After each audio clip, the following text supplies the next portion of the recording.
বিরাট রাজপ্রাসাদের মালিক, আর তার ঘরের সামনে অনেক দারোয়ান আছে।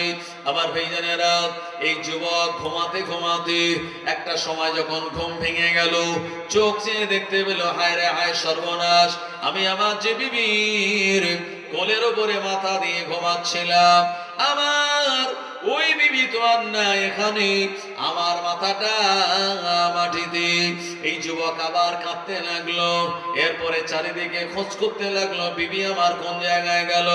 না না না, বিবিকে আর খুঁজে খুঁজে পায় না।